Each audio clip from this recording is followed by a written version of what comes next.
இன்று வாசிக்க வேண்டிய வேத பாடம் ஏசாயா 63 அதிகாரம் வசனம் 7 முதல் 19 வரை. ஏசாயா 63 அதிகாரம் வசனம் 7 முதல் 19 வரை. 7ஆம் வசனம். கர்த்தர் எங்களுக்கு செய்தருளின எல்லாவற்றிற்கும் தக்கதாகவும் அவர் தம்முடைய இரக்கங்களின்படியும் தம்முடைய திரளான தயவுகளின்படியும் இஸ்ரவேல் வம்சத்துக்கு செய்த மகா நன்மைக்கு தக்கதாகவும் கர்த்தருடைய கிரிகைகளையும் கர்த்தருடைய துதிகளையும் பிரஸ்தாபம் பண்ணுவேன். அவர்கள் என் ஜனத்தார் என்றும் அவர்கள் வஞ்சனை செய்யாதிருக்கும் பிள்ளைகள் என்றும் சொல்லி அவர்களுக்கு இரட்சகரானார். அவர்களுடைய எல்லா நெருக்கத்திலும் அவர் நெருக்கப்பட்டார். அவருடைய சமூகத்தின் தூதனானவர் அவர்களை ரட்சித்தார்.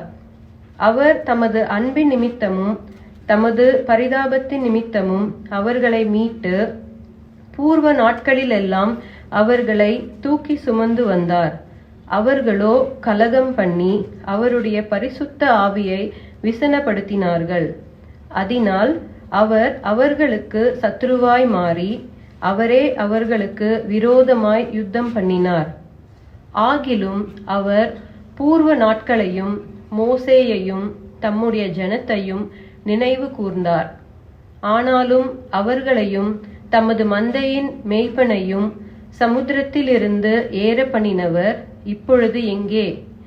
அவர்கள் நடுவிலே தம்முடைய பரிசுத்த ஆவியை இருக்க கட்டளையிட்டு மோசேயின் வலது கையை கொண்டு அவர்களை தமது மகிமையின் புயத்தினாலே நடத்தி தமக்கு நித்திய கீர்த்தியை உண்டாக்க அவர்களுக்கு முன்பாக தண்ணீரை பிளந்து ஒரு குதிரையை வனாந்தர வெளியிலே நடக்கிறது போல அவர்கள் இடராதபடிக்கு அவர்களை ஆழங்களில் நடக்க பண்ணினவர் எங்கே? கர்த்தருடைய ஆவியானவர் அவர்களை பள்ளத்தாக்கிலே போய் இறங்குகிற மிருக ஜீவன்களைப் போல இளைப்பாற பண்ணினார். இப்படியே தேவரீர் உமக்கு மகிமையுள்ள கீர்த்தியை உண்டாக்கும்படி உம்முடைய ஜனத்தை நடத்தினீர். தேவரீர் பரலோகத்திலிருந்து கண்ணோக்கி பரிசுத்தமும் மகிமையும் உள்ள உம்முடைய வாச ஸ்தலத்திலிருந்து பாரும். உம்முடைய வைராகியமும் உம்முடைய வல்லமையும் எங்கே? உம்முடைய உள்ளத்தின் கொதிப்பையும் உம்முடைய மன உருக்கத்தையும் எனக்கு முன்பாக அடக்கி கொள்ளுகிறீரோ? தேவரீர் எங்களுக்கு பிதாவாய் இருக்கிறீர். ஆபிரகாம் எங்களை அறியான், இஸ்ரவேலுக்கு நாங்கள் அறியப்பட்டவர்களும் அல்ல. கர்த்தாவே, நீர் எங்கள் பிதாவும் எங்கள் மீட்பருமாய் இருக்கிறீர். இது பூர்வ காலம் முதல் உம்முடைய நாமம். கர்த்தாவே, நீர் எங்களை உம்முடைய வழிகளை விட்டு தப்பி போக பண்ணி எங்கள் இருதயத்தை உமக்கு பயப்படாதபடிக்கு கடினப்படுத்துவானேன்? உம்முடைய ஊழியக்காரரின் நிமித்தமும் உம்முடைய சுதந்திரமான கோத்திரங்களின் நிமித்தமும் திரும்பியருளும். பரிசுத்தமுள்ள உமது ஜனங்கள் கொஞ்ச காலம் மாத்திரம் அதை சுதந்திரித்தார்கள். எங்கள் சத்துருக்கள் உம்முடைய பரிசுத்த ஸ்தலத்தை மிதித்து போட்டார்கள். நாங்களே உம்முடையவைகள். அவர்களே ஒருபொழுதும் நீர ஆண்டதில்லை. அவர்களுக்கு உமது நாமம் தரிக்கப்பட்டதும் இல்லை. இது தேவனுடைய வசனம். தேவனுக்கே ஸ்தோத்திரம். Praise the Lord. கர்த்தருடைய நாமத்திற்கு ஸ்தோத்திரம் உண்டாவதாக. ஆண்டவருடைய ஆலயத்துல வருவது எவ்வளவு பெரிய ஒரு ஆசீர்வாதம். அன்பு சகோதரி சாட்சியாக சொன்னாங்க, தேவனுடைய கிருபை இல்லாம நம்மளால ஒன்றுமே செய்ய முடியாது. பாடல் மூலமாக அது ஒரு ஜபமாக நம்ம அறிக்கையிட்டோம். இன்று வாசிக்க கேட்ட பாகம் ஏசாயா தீர்க்கதரிசி. Isaiah, the book of Isaiah. ஏசாயா ஒரு தீர்க்கதரிசி.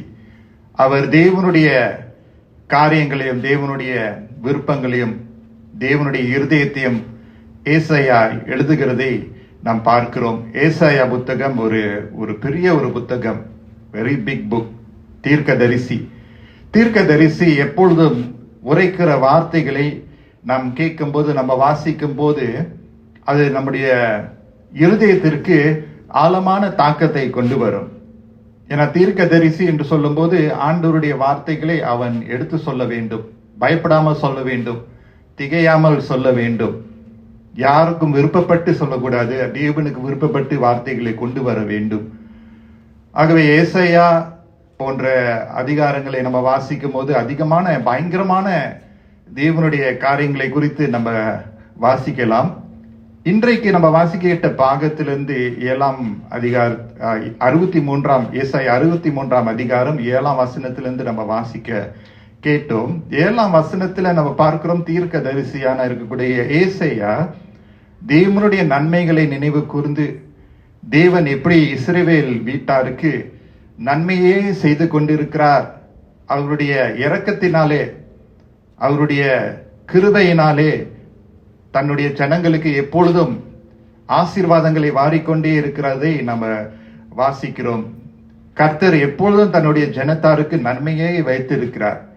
தேவன் நமக்கு வைத்திருக்கிற திட்டங்கள் நன்மையாகவே இருக்கிறது, அது தீமைக்கென்று இல்லை என்று எரேமியா புத்தகத்துல கூட நம்ம வாசிக்கிறோம். ஆண்டவருடைய சிந்தை எப்பொழுதும் நமக்கு நன்மைதான் வழங்க ஆசைப்படுகிறார். தீமை அவருடைய அகராதியிலே இல்லை. தீமை கொண்டு வருகிறது பிசாசானவன், நம்முடைய சொந்த செயலாக இருக்கிறது. So the prophet Isaiah recalls with the people. ஜனங்களோடு சேர்ந்து ஏசாயா தீர்க்கதரிசி என்ன செய்கிறார்? அவன் நினைவு கூறுகிறான், கர்த்தர் எவ்வளவு நன்மை செய்தாரே, எவ்வளவு பாடுகள் மத்தியிலும், எவ்வளவு எதிர்ப்பின் மத்தியிலும், எவ்வளவு மீறுதலின் மத்தியிலும் கர்த்தர் ஆயினும் அவருடைய கிருபையினாலே நம்மளை நடத்தினாரே என்று சொல்லி 7ஆம் வசனத்துல 7th verseல பார்க்கிறோம். I will recount the steadfast love of the Lord. கர்த்தருடைய அன்பை குறித்து, அவருடைய இரக்கத்தை குறித்து, அவருடைய நன்மையை குறித்து அவர் மட்டுமல்ல ஜனங்களோடு இணைந்து அவர் நினைவு கூறுகிறதை நம்ம பார்க்கிறோம். Isn't it true? நீங்களும் நானும் ஆண்டவர் செய்த நன்மைகளை எப்பொழுதும் நினைவு கூற வேண்டிய ஒரு அவசியம் நமக்கு இருக்கிறது. காரணம் என்னவென்றால் நம்ம எல்லாம் மறதி உள்ளவர்களாக இருக்கிறோம். We always forgetful, right? ஆகவே சில சம்பவங்கள் நடக்கும்போது நம்ம மறுபடியும் நினைவூட்டப்படுத்துகிறோம், ஆண்டவர் எப்படி உண்மையுள்ளதாக, எப்படி கிருபை நிறைந்தவராக அவர் காணப்படுகிறார் என்று சொல்லி நம்ம பார்க்கிறோம். So the portion starts with thanksgiving. பாகமானது நன்றியோடு ஆரம்பிக்கிறது. 8ஆம் வசனத்துல பார்க்கும்போது தேவன் இப்பொழுது பேசுகிறார். அவர்கள் என் ஜனத்தார் என்றும் அவர்கள் வஞ்சனை செய்யாதிருக்கும் பிள்ளைகள் என்றும் சொல்லி அவர்களுக்கு ரட்சகரானார் என்று வசனம் சொல்லுகிறது. Surely they are my people. தம்முடைய ஜனத்தாருக்கு ஆண்டவர் எப்படி தோன்றுகிறார் என்று பார்க்கும்போது ரட்சகராக, he is saying they are my people. நான் ரட்சிக்கிறேன். ஆண்டவருடைய பார்வைக்கு நம்ம எல்லாம் விலையேற பெற்றவர்களாக காணப்படுகிறோம். தன்னுடைய பிள்ளைகளுக்கு ஆண்டவர் எப்போது நலத்தை தான் எண்ணுவார். சகோதரி சொன்ன சாட்சி தெரியல நம்மளுக்கு, அவங்க சொன்னாங்களே, that is a heart of a mother. Of course father also included. Parents னு சொன்னா தங்களுடைய பிள்ளைகளை குறித்து அவங்க எப்போதும் சிந்தையாகவே இருப்பாங்க. பிள்ளைகள் வெளியூர்ல இருந்தாலும் சிந்தையாவே இருப்பாங்க. பிள்ளைகள் பிரைமரி ஸ்கூல்ல இருக்கும்போது சிந்தையா இருப்பாங்க. வளரும்போது பிரைமரி, செகண்டரி, டெர்ஷியரி எஜுகேஷன், திருமணம் ஆன பிறகும் அவன் சிந்தையோடு தான் இருப்பாங்க. அதை மாற்ற முடியாது. அப்ப ஆண்டவர் நம்ம மேல வைத்திருக்கிற அந்த சிந்தை, அந்த எண்ணம் ரொம்ப விசாலமா இருக்கிறது. God is so concerned and so in love with us that he will never leave us. அவர் நம்மளை விட மாட்டார். ஏன்னா அவர் நம்மளுடைய ரட்சகர். So the word says, and he became their savior. ஆண்டவர் நமக்கு ரட்சகராக அவர் காணப்படுகிறார். தொடர்ந்து 9ஆம் வசனத்தை நம்ம வாசித்து பார்த்தோம் என்றால் மீட்பு என்ற வார்த்தை வருகிறது. குறிப்பாக ஆங்கிலத்தில், இன் இங்கிலீஷ் எஸ்பெஷலி. அவர்களுடைய எல்லா நெருக்கத்திலும் அவர் நெருக்கப்பட்டார். அவருடைய சமூகத்தின் தூதனானவர் அவர்களை ரட்சித்தார். அவர் தமது அன்பின் நிமித்தமும் தமது பிரதாபத்தின் நிமித்தமும் அவர்களை மீட்டு என்ற வார்த்தை இங்கு வருகிறது. பூர்வ நாட்களில் எல்லாம் அவர்களை தூக்கி சுமந்து வந்தார். Especially the last part of the portion, verse 9 பார்த்தீங்கன்னா, in his love and in his pity he redeemed them. மீட்பு என்ற வார்த்தை அங்கு எழுதப்பட்டிருக்கிறது. He lifted them up and carried them all the days of old. அந்த phrase மறந்துறாங்க. பூர்வ நாட்கள், all the days of old. He redeemed them. ஆண்டவருடைய பல செயல்களிலே ஒரு முக்கியமான செயல் என்னவென்றால் மீட்பு என்று நம்ம அறிந்து கொள்ள வேண்டும். சென்ற வாரம் நமக்காய் யுத்தம் செய்யும் கர்த்தர் என்று நம்ம அறிந்து கொண்டோம். ஞாபகம் இருக்கா உங்களுக்கு? The Lord who fights for us, right? அவர் யுத்தம் செய்கிற கர்த்தராக இருக்கிறார். Today we learn that it is the Lord who redeems us. இன்று நம்ம கற்றுக்கொள்ளக்கூடிய விஷயம் என்னவென்றால், கர்த்தர் தாமே நமக்காக யுத்தம் செய்த கர்த்தர் என்ன செய்கிறார்? நம்மை அவர் மீட்டுக் கொள்கிறார். நம்மை மீட்டுக் கொள்கிறார். மீட்பு என்ற வார்த்தை ஆங்கிலத்தில் redeems என்ற வார்த்தை, the meaning of the word redeems is to buy back. மறுபடியும் வாங்கிக் கொள்வதுதான் மீட்பு என்று நம்ம பார்க்கிறோம். மறுபடியும் வாங்கிக் கொள்வது. ஒரு காலம் பாவத்திற்கு, பிசாசுக்கு, உலகத்தின் சிற்றின்பங்களுக்கு நம்ம அடிமையா இருந்தோம். We are captives to sin, Satan and the flesh or the world. அடிமையாக நம்ம இருந்தோம். இருளின் ராஜ்யத்திற்கு நம் சம்பந்தம் கொண்டோம். பிசாசனுடைய கிரியைக்குள்ளே நம்ம காணப்பட்டோம். நம்முடைய மாம்சத்தினுடைய கிரியைக்குள்ளே நாங்க அகப்பட்டு கொண்டோம். அது ஒரு காலத்துல நம்ம இருந்தோம். ஆனால் ஆண்டவர் என்ன செய்கிறார்? நம்மளை மீட்டுக் கொள்கிறார். God has the power only to redeem mankind. மனுஷரால் கூடாது. மனுஷன் என்ன செய்ய முடியும்? ரிடீம் பண்றது என்னன்னு பாக்குறோம். NTC-ல போனீங்கன்னா பாயிண்ட்ஸ் ரிடீம் பண்ணலாம். NTC-ல போனீங்கன்னா QR கோட் ஸ்கேன் பண்ணிட்டு ஏதாவது செய்வாங்க, அதாவது ரிடீம் பண்றதுக்கு. இல்ல பண்ணாவுடைய எக்ஸ்ட்ரா கேர்ஃபுல்லா. Last time redemption quickly go and redeem. But now you redeem your money பேங்க்ல இருக்கு, இப்ப காசுல கூட வசூல் பண்ணிடுறாங்க. என்னன்னா scam. So be careful of any redemption. But the point is, you redeem, you take it for yourself. உங்களுக்கென்று அதை எடுத்துக்கொள்கிறீங்க. So voucher நம்ம redeem பண்றோம், ticket நம்ம redeem பண்றோம். And so mankind redeems for his own. மனுஷன் தன்னுடைய சொந்த காரியத்திற்கு அவன் அதை எடுத்துக்கொள்கிறான். ஆனா தேவன் என்ன செய்கிறார்? நம்மை தமக்கென்று அவர் வாங்கிக் கொள்கிறார், மறுபடியும் பற்றி கொள்கிறார். God is here and he snatches us. Sometimes we need to be snatched. We cannot be தாஜா சொல்லுமா அப்படியே தடவிக்கிட்டு. We cannot do that. Okay, when someone ஒரு விபத்து நடக்க போது, அங்க ஒரு நெருப்பு, ஓகே, நெருப்புல பாதிக்கப்பட்டவர்கள், அதாவது வீட்ல நீங்க பாப்பீங்க, you read in the paper so many times in Singapore, சிங்கப்பூர்வே வச்சுக்கோமே, எத்தனை personal mobility device PMD, right?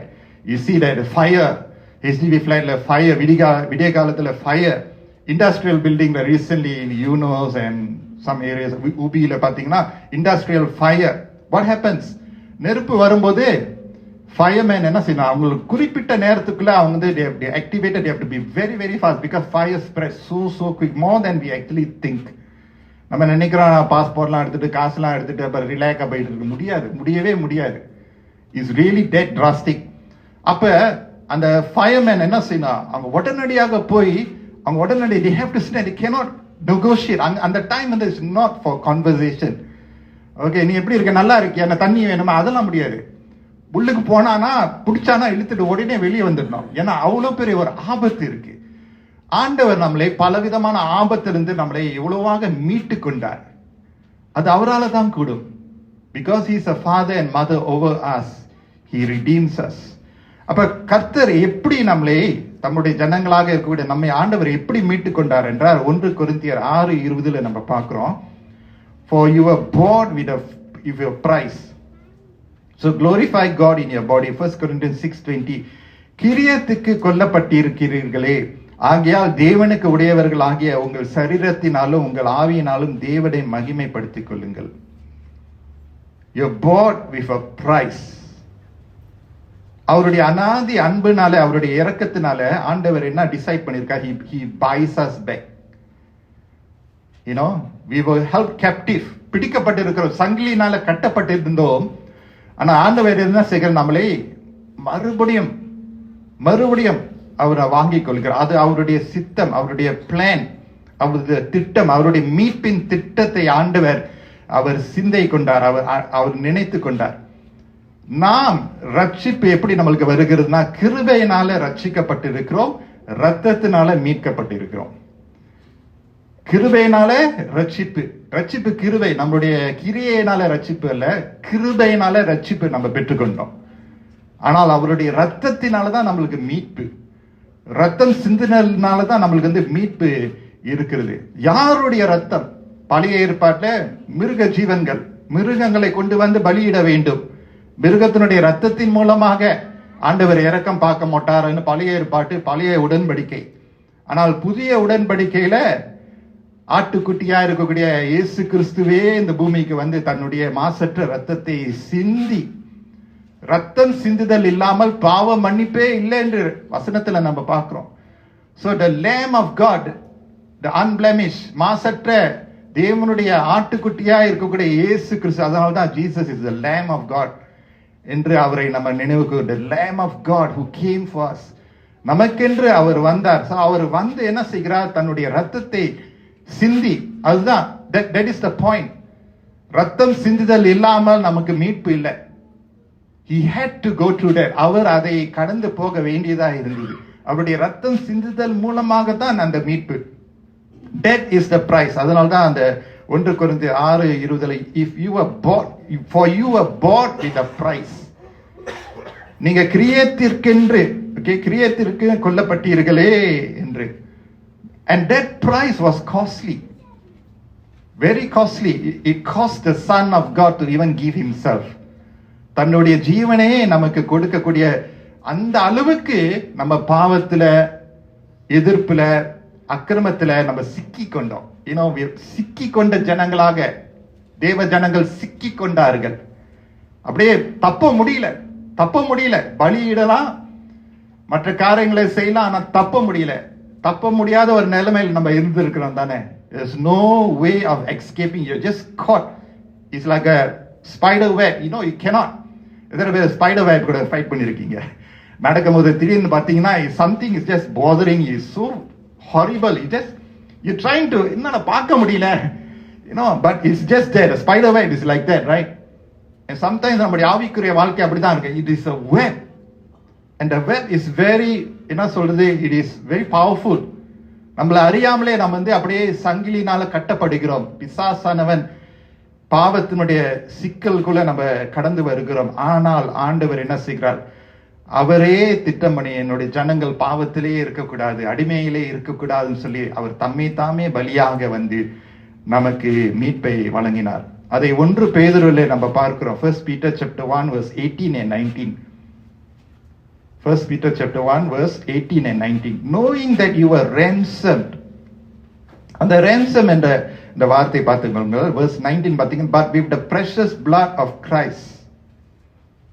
உங்கள் முன்னோர்களால் பாரம்பரியமாய் நீங்கள் அனுசரித்து வந்த வீணான நாட்களில் நின்று அழிவுக்குள்ள வஸ்துக்களாகிய வெள்ளியினாலும் பொன்னினாலும் மீட்கப்படாமல் குற்றமில்லாத மாசற்ற ஆட்டுக்குட்டியாகிய கிறிஸ்துவின் விலையேற பெற்ற இரத்தத்தினாலே, ஹல்லேலூயா, கிறிஸ்துவின் விலையேற பெற்ற இரத்தத்தினாலே மீட்கப்பட்டீர்கள் என்று அறிந்திருக்கிறீர்களே. ஆண்டவரை எப்படி மீட்டுக் கொள்கிறார் பாத்தீங்களா? அந்த மீட்கும் தொகை, ransom. நான் கூகுள் பண்ணி பார்த்தேன், what is the Tamil word for ransom, secular word, மீட்கும் தொகை. he had to pay a ransom, right? ransom-னா உங்களுக்கு தெரியும்னா, ஒருத்தவங்க கிட்னாப் பண்ணிட்டாங்கன்னா, I don't know whether you all watch good movies. I qualify by saying good movies, right? I love the movie sequel called Taken. எத்தனை பேருக்கு Taken இந்த movie தெரியும்? ஒரு ஒரு ஒரு ஆக்டர் இருக்கிறாரு. அவர் ஒரு என்ன சொல்றது, ஒரு FBI ஏஜென்ட், அப்படின்னா ஒரு செக்யூரிட்டி ஏஜென்ட். தகப்பன் அவர் ரிட்டையர் பண்ணிட்டாரு. அப்ப அவங்க வாலிப மகள் ஐ திங்க் 16-17 இயர்ஸ். அவங்க வெளியூர் போவாங்க அவங்க தோழியோடு. ஸோ இந்த படம்லாம் பார்க்கும்போது நான் சேரன்னு தான் நினைப்பேன், ஏன்னா மகள் இருக்கிறாங்களே. ஸோ என்ன நடக்குன்னா, அந்த மகள் கடத்தப்படுவாங்க பாரிஸ்ல. ஓகே, அப்புறம் அந்த வெரி நாட்டி guys, gang, and then they say you can't get your daughter, so you have to pay a ransom. You have to pay something. ஒரு விலையை கொடுத்த, ஒரு $2 million I need it னு சொன்னாதான், when you give that money, then the daughter is given back, you see. So ransom, right? There's a ransom involved. So நீங்களும் நானும் சிக்கப்பட்டோம், அடிமையில காணப்பட்டோம், இருளிலே மாட்டிக்கொண்டோம், பாவத்துல மாட்டிக்கொண்டோம். மொரட்டாத்தத்தோடு நம்ம மாட்டிக்கொண்டோம். We are rebellion, we are so strongly entrenched in the world and sin.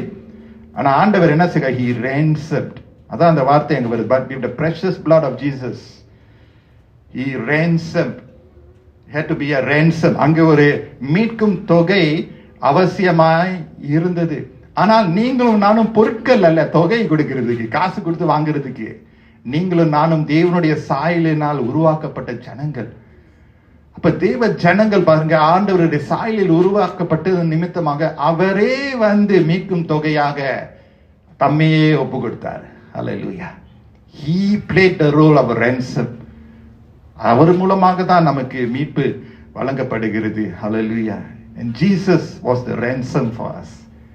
Can you imagine? He gave himself for us. நமக்கென்று பாவம் இல்லாதவர் பாவமானார். அதனால தான் மார்க் 10:45 பாத்தீங்கன்னா, மார்க் chapter 10 verse 45, அப்படியே மனுஷகுமாரனும் ஊழியம் கொள்ளும்படி வராமல் ஊழியம் செய்யவும் அநேகரை மீட்கும் பொருளாக தம்முடைய ஜீவனை கொடுக்கவும் வந்தார் என்றார்.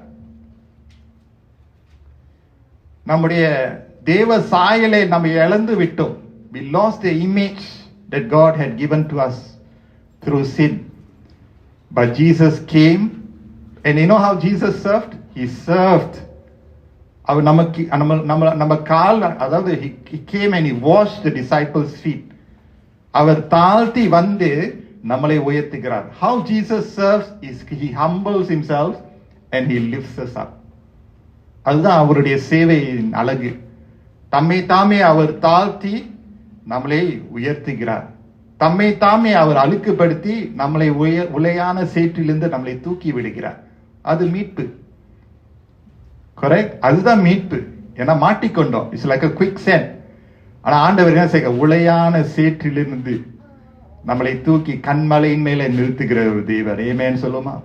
கெட்ட குமாரன் என்ன செய்யறான்? தூரமா போயிட்டான். The prodigal son, we call him the prodigal son. He ran away, far away, enjoyed himself, spent the father's money. எல்லாரும் பல விதமான கெட்ட விஷயத்தெல்லாம் அவரை செலவழித்து அப்பதான் உணர்த்து வருது, புத்தி தெளிது. ஐயோ, எங்க அப்பா வீட்டுல இருந்தா இவ்வளவு பெட்டர்ன்னு சொல்லி அவர் திரும்பி வரான்.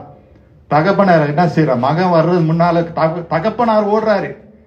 யூத தகப்பனார்மார்கள்லாம் ஓடக்கூடாது. அதாவது இட் இஸ் கௌரவம்.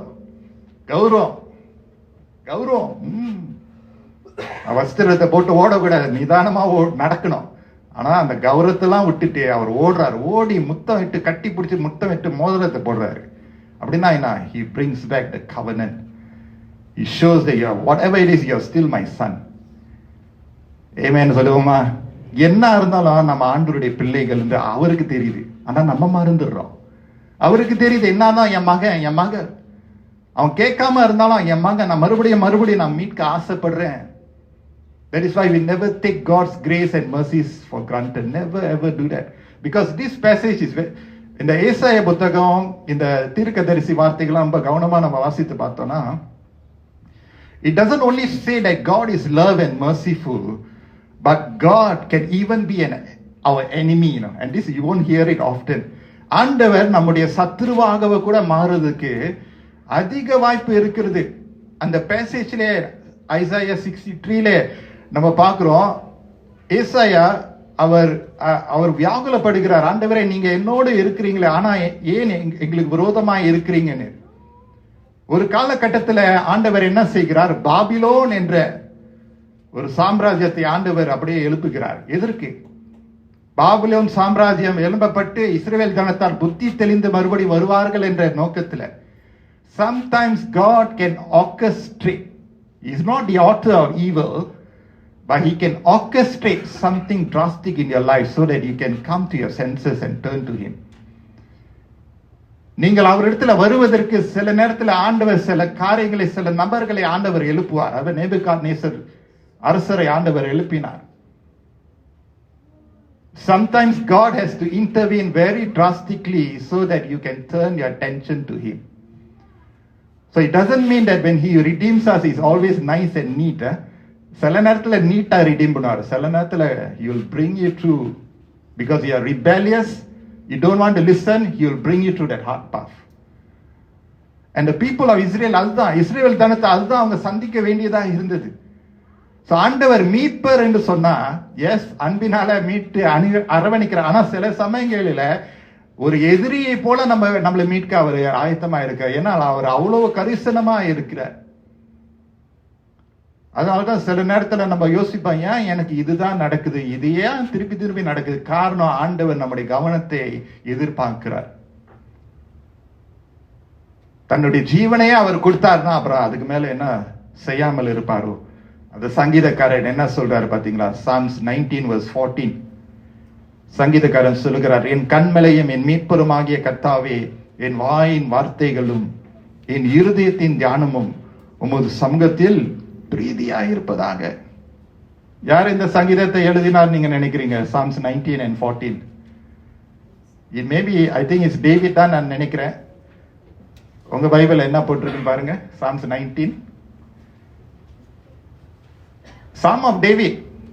சங்கீதக்காரன் தாவீது எழுதுகிறார், May the words of my mouth and the meditation of my heart be pleasing in your sight. ஆண்டவர் தான் நம்முடைய வார்த்தை, நம்முடைய சிந்தை, நம்முடைய எண்ணத்தை ஆழமாக ஆராய்ந்து அலசி ஆராய்ந்து பார்க்கிறவராக இருக்கிறார். அவர் என்ன சொல்றார்? Let it be pleasing in your sight, O Lord. காரணம் என்ன? ஆண்டவர் தாவீதை என்ன செய்தார்? மீட்டு கொண்டார்.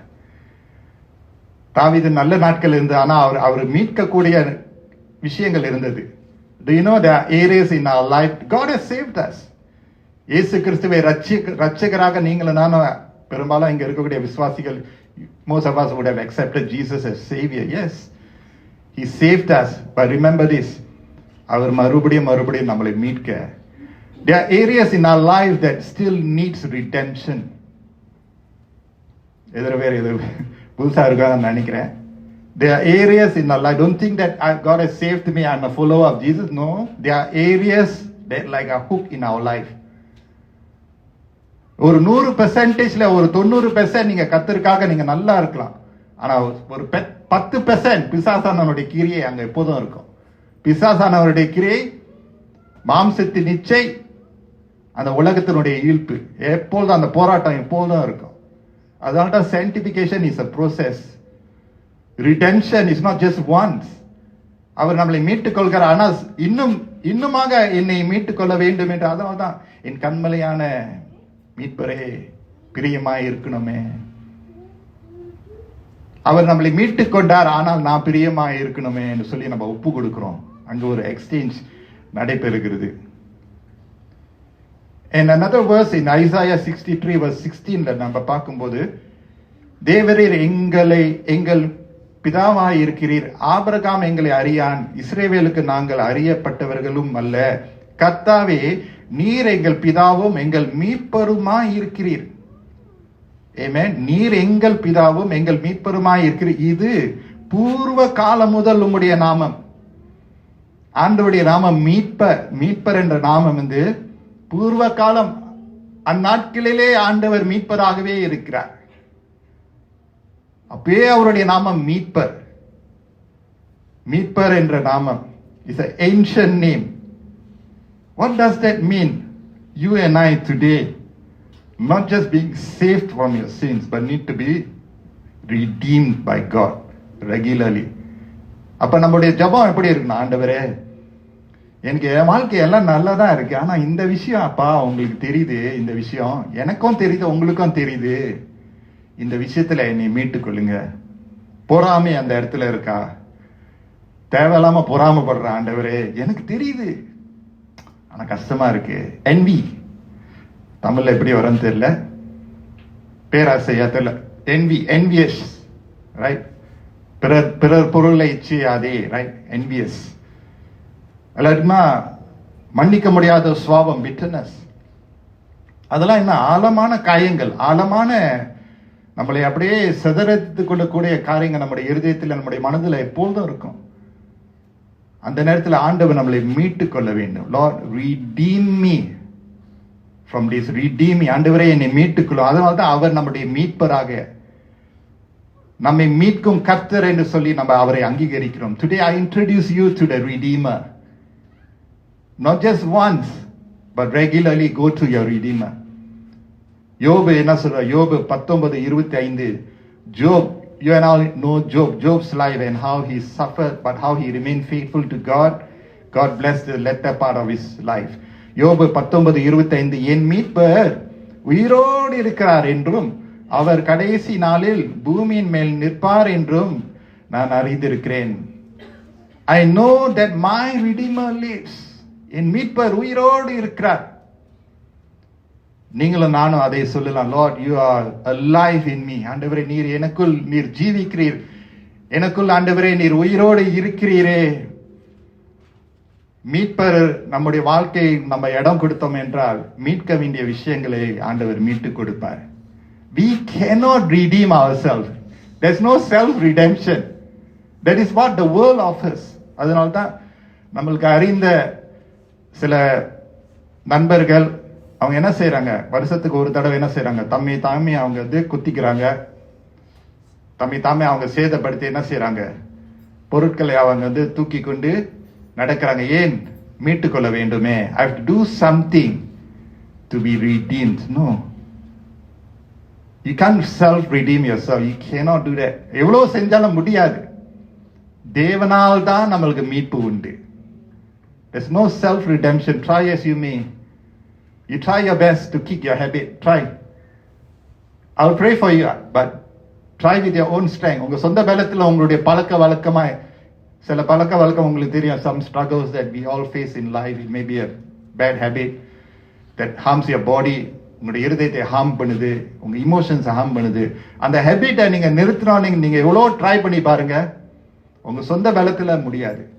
ஆனா மீட்பரே என்னை மீட்டுக்கொள்ளுங்க, என்னை மீட்டுக்கொள்ளுங்க நீங்க கதறும் போது மீட்பர் என்ன செய்ற? பூர்வ நாட்களில் இருந்த மீட்பர் இந்த நாளிலும் மீட்பராகவே இருக்கிறார். மாற்றமே இல்லை. என் மீட்பர் உயிரோடு இருக்கிறார் அங்கீகரித்து அவருக்கு சரணடையும் போது அவர் என்ன செய்றார்? வந்து உங்களை மீட்டுக் கொள்வார், காப்பாற்றுவார். நீங்க நல்லா இருக்கும்படி, நீங்களும் நானும் நல்லா இருக்கும்படி ஆண்டவர் நம்மளை காப்பாற்ற வல்லவராக இருக்கிறார். That is why there's no habit that is too difficult to let go to God. There's no bitterness that is too bad that God cannot handle. There's no sin that is too big that God cannot deal with. ஆனா நம்ம கையில தான் இருக்குது, நம்ம எப்படி ஆண்டவர்கிட்ட நம்ம ஒப்பு கொடுக்கிறோம் என்று சொல்லி. சோ மறுபடியும் இந்த ஏசாயா புத்தகத்துக்கு நம்ம வரும்போது நீங்களும் நானும் நினைவுபடுத்தப்படுகிறோம். நம்மை மீட்கும் கர்த்தர், the Lord who redeems us, and when he redeems us we will always be a testimony. ஒரு சாட்சியாக நாம் இருப்போம். I will tell, நான் கர்த்தருடைய கிரியைகள், அவருடைய நன்மைகள், அவருடைய அன்பை குறித்து நான் பிரஸ்தாபிப்பேன் என்று சொல்லி நம்ம நிறுத்த முடியாது. Once God redeems you, you cannot stop. You have to keep on telling of his goodness. Never forget that God is able to redeem us.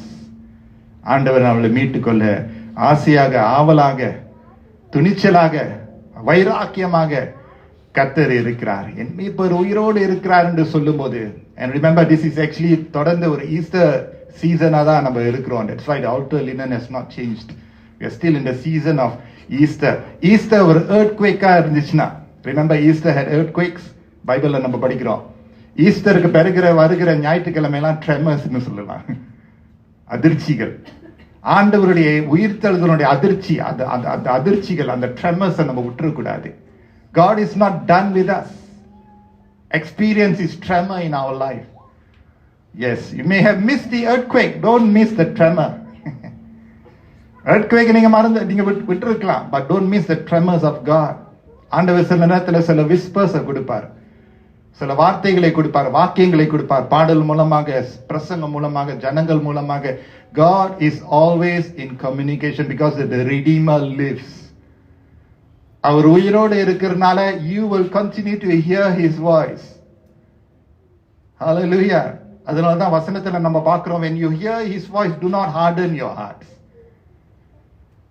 அவருடைய குரலை கேட்கும் போது இருதயத்தை கடினப்படுத்தாதீங்கள் வசனத்துல நம்ம எப்போதும் நம்ம கேட்டுக்கொண்டு இருக்கிறோம். பிகாஸ் மனுஷனுடைய செயல் என்னன்னா கடினப்படுத்திக் கொள்ளுவான். கடினமான இருதயத்திடத்துல ஆண்டவர் மீட்டுக்கொள்ள கடினமாய் தான் இருக்க போகிறது. ஆனால் ஆண்டவர் சிரமப்படுகிறேன் அப்பா என்று சொல்லி ஆண்டவர்கிட்ட நம்ம ஒப்பு கொடுக்கும் போது ஆண்டவர் என்ன செய்கிறார்? வந்து நம்மளை அப்படியாக வந்து மீட்டு கொண்டு நம்மளை கண்மலையின் மேல நிறுத்தி மற்றவர்கள் பார்க்கிற அளவுக்கு கர்த்தர் நம்முடைய முகங்களை பிரகாசிக்க செய்வார். என் மீட்பர் என்னோடு இருக்கிறதை நான் உணரணும், அவர் உயிரோடு இருக்கிறதை நான் உணரணும், அவருக்காக நான் வாழணும். என் வார்த்தை, என் சிந்தை, என்னுடைய ஜீவியம் எல்லாம் அவருக்கு சமமாக நம்ம ஒப்பு கொடுத்தால் கர்த்தர் மகிமை அடைவார், பிரியப்படுத்துவார். அதனால்தான் அவருக்கு பிரியமான ஒரு வாழ்க்கை வாழ நம்ம என்ன செய்யணும்? சரண்டர் பண்ணணும். As a redeemer, as he is doing his work, நம்ம என்ன செய்யணும்? Lord, I come to you. Lord, I come to you. ஆண்டவரே, உம்மிடத்தில் நான் வருகிறேன், உம்முடைய கிருபையை நாடுகிறேன், உம்முடைய இரக்கத்தை நாடுகிறேன்னு சொல்லி நம்ம நீங்களும் நானும் அப்படியே அவருடைய சமூகத்தில் நம்ம கூடி வரும்போது ஆண்டவர் நம்மளை அப்படியாக உயர்த்த வல்லவராக இருக்கிறார். சென்ற வாரத்தில் நம்ம பார்த்தோம், கர்த்தர் மோசேயின் மூலமாக கன்மலையை பிளந்து அந்த சிவந்த சமுத்திரத்தை பிளக்க கர்த்தர் செய்தார். ஜனங்கள் எல்லாம் உட்பிரவேசித்து கர்த்தர் அந்த நாளிலே விடுதலையை கொடுத்தார், கர்த்தர் ஜெயத்தை கொடுத்தார் என்று சொல்லி நம்ம பார்க்கிறோம். Today remember, he is our redeemer, not just my redeemer, he is our redeemer. ஆண்டவர் மீட்டுக் கொள்ளுகிற வகை பார்த்தீங்கன்னா, it is not just one person. If one person turns to God, your family is also blessed. Church is blessed. சமுதாயம் blessed ஆகும். God is not just concerned for that one person. He is, அந்த ஒரு நபருக்காக ஆண்டவர் தன்னுடைய ஜீவனை கொடுத்தார். அதே சமயத்தில் தேசத்துக்கே ஆண்டவர் தம்மையே கொடுத்தார், குடும்பத்திற்கும் ஆண்டவர் கொடுத்திருக்கிறார். ஒரு நபருடைய கீழ்ப்படுதல் மூலமாக அநேகர் ஆசீர்வதிக்கப்படுவாங்க. அதுதான் நான் சொல்லுவேன், don't wait for someone else to respond to God. This message is for you. It is for you. வார்த்தையை நமக்கு எப்போதும் ஆண்டவர் இங்கு இருக்கிறவர்களுக்கு தான் ஆண்டவர் எப்போதும் வார்த்தை கொடுக்கிறார். இல்லாதவர்களை குறித்து வருத்தப்பட வேண்டாம். இருக்கிறீங்க, கர்த்தர் உங்களை இங்க இடத்துல கொண்டு வந்திருக்கிறார். ஆண்டவரே, இந்த விஷயத்துல Lord, in what areas Lord I need redemption, அப்படி சொல்லி நம்ம ஒப்பு கொடுக்கும் போது தேவன் வந்து அவருடைய கிரியைகளை செய்து முடிக்க வல்லவராக இருக்கிறார். Amen. Come, let's pray. I want all of us to be in attitude of prayer. முதலாவது தேவனுடைய ராஜ்யத்தையும் அவருடைய நீதியும் தேடுங்கள், அப்போது இவைகள் எல்லாம் உங்களுக்கு கூட கொடுக்கப்படும் என்று கர்த்தர் சொல்லி இருக்கிறார். சொன்னவர் வாக்கு மாறாதவர், காரியங்களை வாய்க்க செய்ய கர்த்தர் துணிச்சலாக இருக்கிறார். கர்த்தர் துணிச்சலாக இந்த இடத்துல காணப்படுகிறார். இந்த விஷயத்துல மீட்பு வேண்டுமோ, கர்த்தர் அந்த மீட்பை கொடுப்பார். இந்த விஷயத்துல ஆண்டவரே, எனக்கு உம்முடைய கரம் வேண்டும், உம்முடைய விடுதலை வேண்டும், உம்முடைய ரட்சிப்பு வேண்டும். மீட்கப்படாத விஷயங்கள் இருந்தால் ஆண்டவரே இதை மீட்டுக் கொள்ளுங்க அப்பா என்று நம்ம சொல்லணும். சொல்லும் போது ஆண்டவர் வந்து மீட்டுக் கொள்ளுவார். Hallelujah. Other areas in our life that needs redemption. In other words, God to come do the work of redemption. மீட்பதற்கு ஆண்டவர் கரம் குறுகி போகவில்லை. Whatever areas that God needs to come and touch, சரணடைய போது கர்த்தர் பெரிய காரியங்களை செய்வார். Hallelujah, hallelujah, hallelujah, hallelujah. I don't want any one of us to miss this opportunity.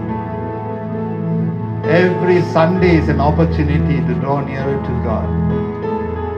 Waste பண்ணிருக்க கூடாது. அப்பா இயேசுவே, மீட்பரே, மீட்பரே, மீட்பரே. ஹல்லேலூயா. பிசாசானவன் திருடவும் கொல்லவும் அழிக்கவுமே வருகிறான். ஆனால் இயேசு வந்த நோக்கம் பரிபூர்ண ஜீவியம். The enemy came to steal, to kill and to destroy, but Jesus came to give life. He gave life by redeeming us. அவருடைய பக்கத்துல ஆண்டவர் அப்படியே இழுத்துக் கொள்வார், அப்படியே பிடித்து நம்மளை பிடுங்கிக் கொள்வார். ஹல்லேலூயா. ஓ நன்றி நன்றி நன்றி ஆண்டவரே, நன்றி அப்பா. ஓ ஹல்லேலூயா.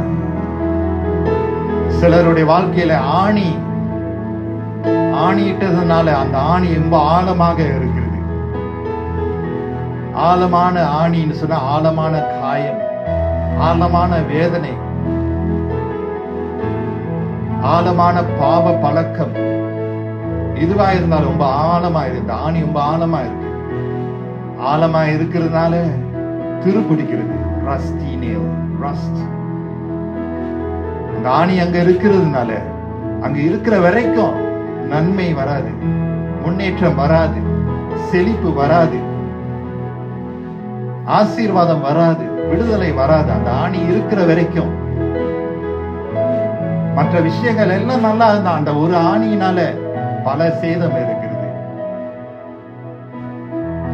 பல நெகட்டிவ் இருக்குன்னு சொல்லலாம்.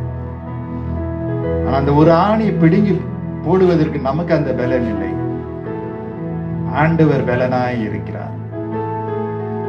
அந்த ஒரு விஷயத்தையும் கூட கர்த்தர் மீட்டுக்கொள்ள வல்லவராக இருக்கிறார்.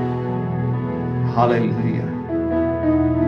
அந்த விஷயம், ஒரு விஷயத்தை கூட ஆண்டவரே என்னை மீட்டுக் கொள்ளுங்க என்று சொல்லும்போது கர்த்தர் வந்து மீட்டுக் கொள்ளுவார். அவருடைய ரத்தத்தை சிந்தினார். மீட்பு இன்றைக்கும் உண்டு. இன்றைக்கும் மீட்பு உண்டு. God can snatch you out. He can snatch you out. And only He can do that. With every eye closed, an attitude of prayer. If there's anyone here, Lord, I need your redeeming power, oh God. It may be anything else. எதுவா இருந்தா பழக்க வழக்கமா இருக்கலாம், இல்லாட்டினா ஒரு something that you can't release forgiveness, or something that you're harboring pride, something that is very deep and you know it. அது ஒரு ஆழமான ஒரு ஆணி. மனுஷனின் செயலினால அதை மீட்டுக் கொள்ள முடியாது, அதை எடுத்துக்கொள்ள முடியாது. because it's impossible. ஆனா ரத்தத்தினால விடுதலை உண்டு, ரத்தத்தினால மீட்பு உண்டு. நீங்க நம்பினீங்கன்னா I want you to offer it up to God, because God பூர்வ நாட்களிலே அவர் மீட்பராயிருந்தார். From days of old He is a redeemer. Enjoy the blessings of the redeemer. எத்தனை பேர் இந்த இடத்துல God is speaking to your heart. It may be just one or two or three of you all, but if God is speaking to your heart, don't miss that opportunity.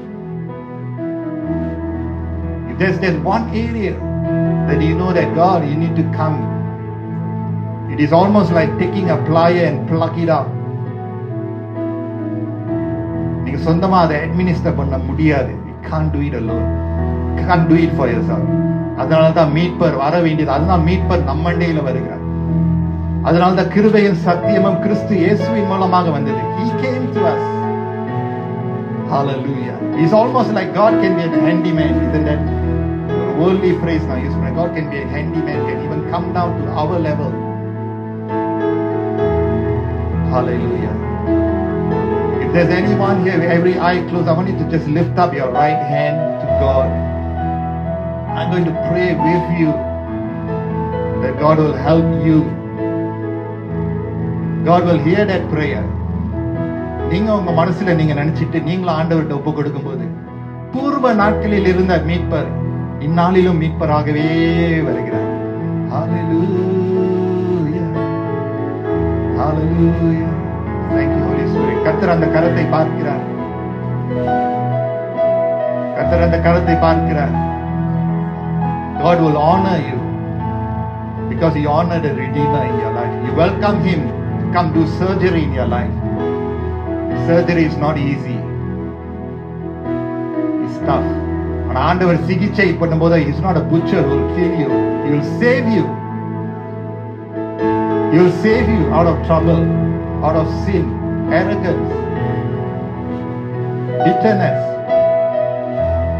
இன்று உங்களுடைய விடுதலை நாள். இன்று நீங்க கேட்கக்கூடிய வார்த்தை இதுதான். நாளைக்கு இல்ல, நேத்து இல்ல. There's no rewind. Today is the day of salvation. Hallelujah. மனசார நீங்க ஆண்டவர்கிட்ட வரும்போது மனசார அவர் வருவாரு.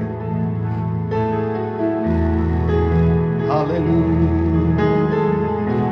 The Redeemer is here to just sit beside you and walk with you. Hallelujah. என் மீட்பர் உயிரோடு உயிரோடு இருக்கிறேன். உயிருள்ள தேவன், உயிருள்ள தேவன் உங்க கரத்தை பிடிப்பார். காயத்தை ஆற்றுவார், பலத்தை கொடுப்பார். ஆழமாயிருந்த அந்த ஆணியை கூட ஆண்டவர் பிடுங்கி எடுக்க வல்லவராக இருக்கிறார். பிடுங்கி எடுப்பார். You will experience the freedom. You will experience the blessings that come. Hallelujah. I want us to just release to God. Release to God. Lord, have your way. Have your way, Lord. Thank you, Lord. Thank you, Lord. Glorious Lord. Just take a minute, say thank you, Jesus. Oh, hallelujah. கீழ்ப்படிதல் மூலமாக அடைக்கப்பட்ட கதவுகள் திறந்துதான் ஆகும். You will be surprised how God opens the door with one step of obedience. அவ்வளவுதான். Oh, hallelujah. I see some of us, not with my physical eyes, some of us, your hands are stretched wide. அப்படின்னா என்ன? Surrender பண்றீங்க. Surrender பண்றீங்க. You're not covering your heart. You're not covering your sins, your mistakes, your fallenness, your shortcoming, but you're coming vulnerable before God. கரத்தை விரிக்கிறது வந்து shows an act of vulnerability. You're letting go. அதனால தான் patience தூங்க வைக்கிறாங்க, ஏன்னா surgery நடக்கணும். ஆனா நீங்க விழித்திருந்த கரங்களை விரித்து சொல்றீங்க, ஆண்டவரே விழித்திருந்த கரங்களை விரித்து சொல்றீங்க, நிதானமாக யோசித்து சொல்றீங்க, ஆண்டவரே மீட்பரே மீட்பரே மீட்பரே. நமக்கென்று ஆண்டவர் மீட்டுக் கொள்வார். அவருடைய ரத்தத்துல வல்லமை இருக்கிறது. நீங்க நினைக்கலாம் இதால் முடியாத, இல்ல முடியாதுதான். ஆனா ஆண்டவரால் முடியாத காரியம் ஒன்றுமே இல்லை. உங்களால முடியாது. ஓ ஹalleluya. ஷரபக்கபரியாந்தே. Holy Spirit. Holy, holy, holy, holy. உணருங்க, ஆண்டவர் உங்களை தொடுகிறதை உணருங்க. உள்ளான ஆழங்களில் இருந்து ஆண்டவர் தொடுவாரு. இயேசுவே, நல்ல மாற்றத்தை கர்த்தர் கொண்டு வருவார். ஓ இயேசுவே, நன்றி அப்பா. ஆண்டவரே, உம்முடைய வார்த்தை நல்ல நிலத்துல விழுந்து தொடர்ந்து நல்ல கனிகளை கொண்டு வந்து சேர்க்க அர்ப்பணிக்கிறோம். ஆசீர்வதிங்க, வழி நடத்துங்க. பெரிய காரியங்கள் தொடர்ந்து எங்க வாழ்க்கையில நீங்க செய்யுங்க. மீட்பரே என்று சொல்லி நாங்கள் ஆராதித்து ஸ்தோத்திரித்து இயேசுவின் மூலம் ஜெபிக்கிறோம் எங்க நல்ல பிதாவே. ஆமென், ஆமென்.